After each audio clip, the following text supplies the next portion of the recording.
We heard James Baldwin say during the Vietnam War, every bombed village was his hometown. So too, today, we say, every bombed Palestinian university is our university. Every Gaza classroom is our classroom. We need to boycott Israel.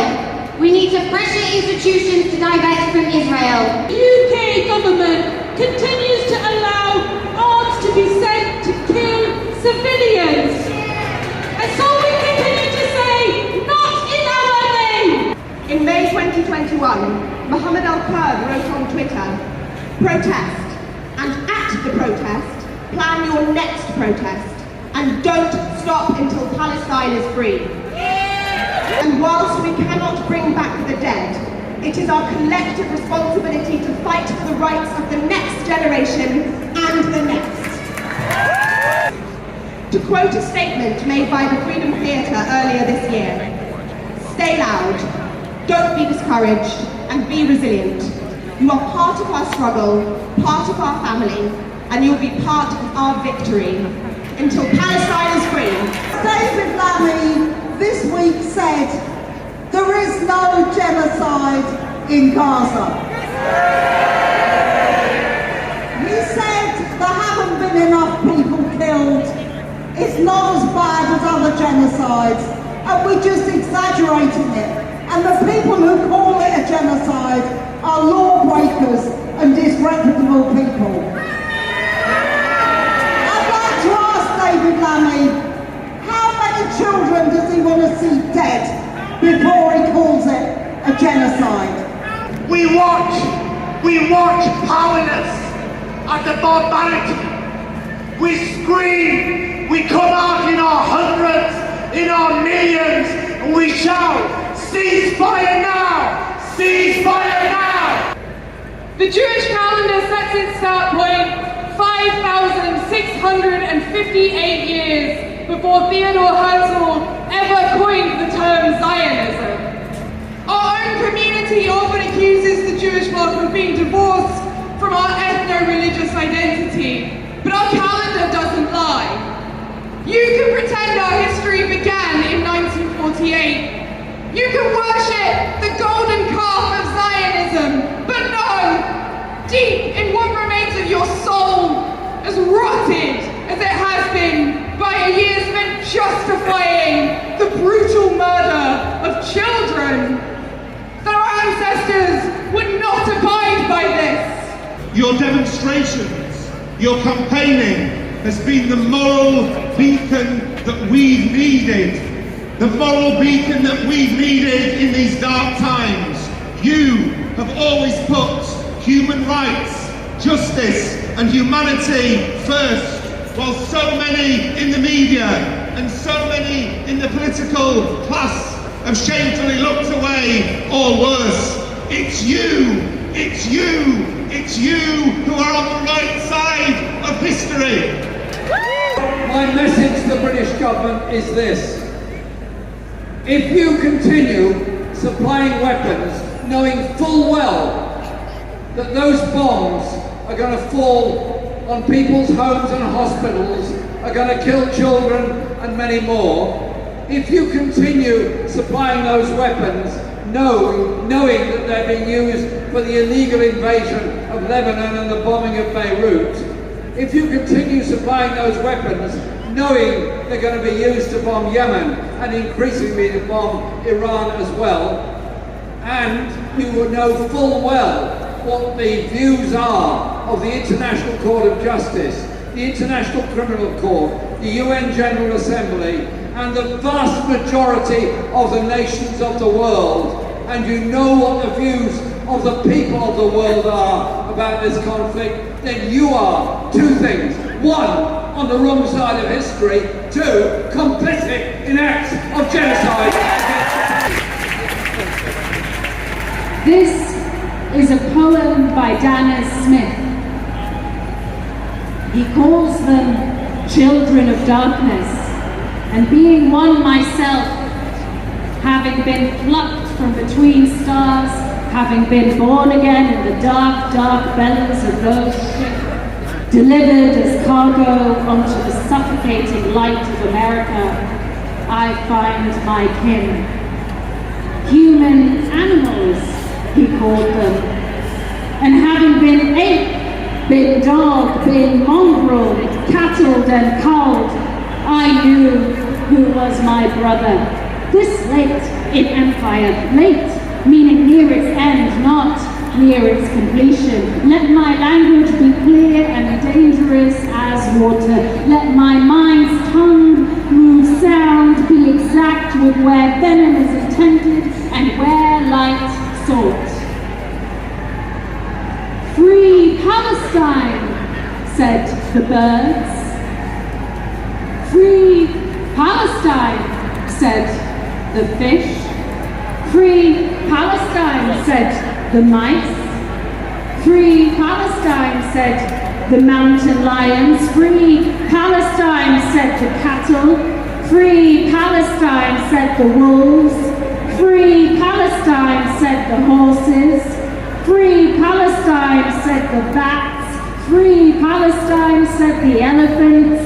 Free Palestine, said the deer. Free Palestine, said the squirrels. Free Palestine, said the bears. Animals, he called them animals. Free Palestine, said the wild beasts. Free Palestine, said the gecko. Free Palestine, said the snake. Free Palestine, said the dogs and cats. Free Palestine, said the bees. Free Palestine, said the spider. Free Palestine, said the ants. Free Palestine, said the rhinoceros. Free Palestine, said the birds again. Nature, I hear your prayer, see your terror. I know my teeth. Free, free Palestine!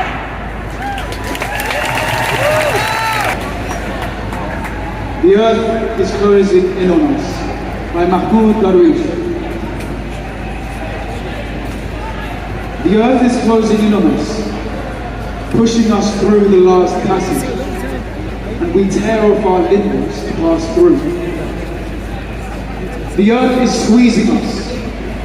I wish we were its wheat, so we could die and live again. I wish the earth was our mother, so she'd be kind to us. I wish we were pictures on the rocks for our dreams to carry as mirrors. We saw the face of those who would throw our children out of the window of this last space. Our star will hang up mirrors. Where should we go after the last frontier? Where should the birds fly after the last sky? Where should the plants sleep after the last breath of air? We will write our names with scarlet steel. We will cut off the hand of the song to be finished by our flesh. We will die here in the last passage. Here and here, our blood will plant its olive tree. Free Palestine! I'm proud to be standing on this platform, representing the Jewish flock. We do say the word genocide, even if David Lanning can't bring himself to it. The war crimes committed by Israel are so plain to see that it beggars belief that sections of the Jewish population still manage to defend them. I see the spectacle of Chief Rabbi Ephraim Mervis criticising the Labour government for suspending a near 10% of British-made arms exports to Israel. And then the complaint from the Board of Deputies of British Jews that pro-Palestinian protests like these are allowed, and I quote, under the guise of humanitarian concern. No, Board of Deputies, you are wrong. We are the humanitarians.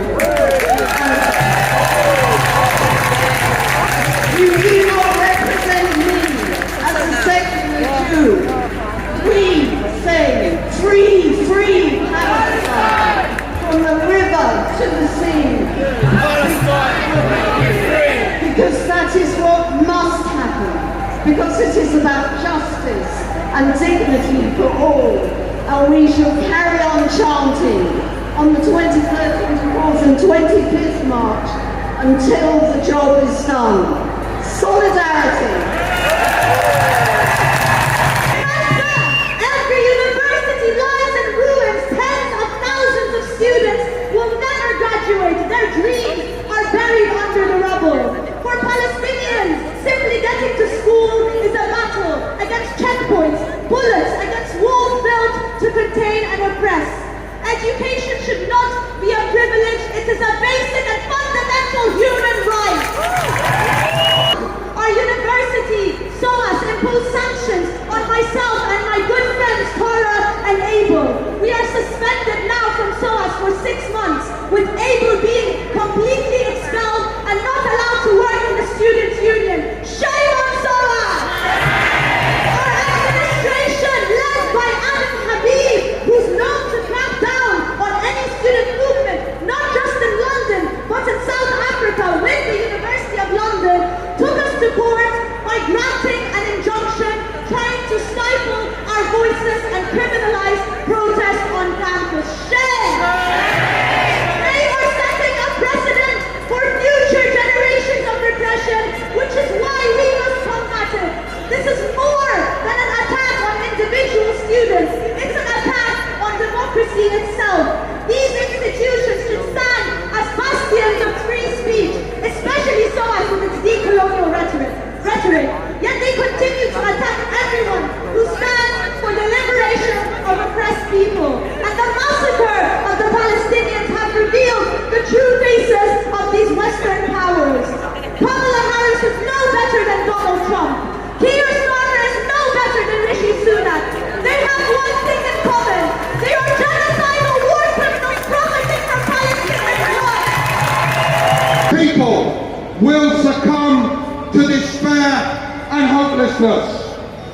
Every single one of us will feel moments of complete impotence in the face of the power that sustains Israel's regime of oppression. Most importantly, the power whose embassy sits just a few hundred meters from here and whose people next week will either elect an overt fascist or a member of the current genocide-enabling regime. But my response to people who say I feel despair is to repeat the words of Omar Barghouti, the Palestinian co-founder of the boycott, divestment and sanctions movement, who told us directly just a few weeks ago, none of you have the luxury of feeling despair. You do not have the luxury of genocide fatigue, because the Palestinian people do not have that luxury. Palestinians, on this anniversary of Balfour, need no reminding of the length of their struggle for liberation, and right now, in the face of genocide, they continue to do what they have done for generations, to resist. A resistance embedded in the simple principle that it is better to die on one's feet than live in subjugation on one's knees.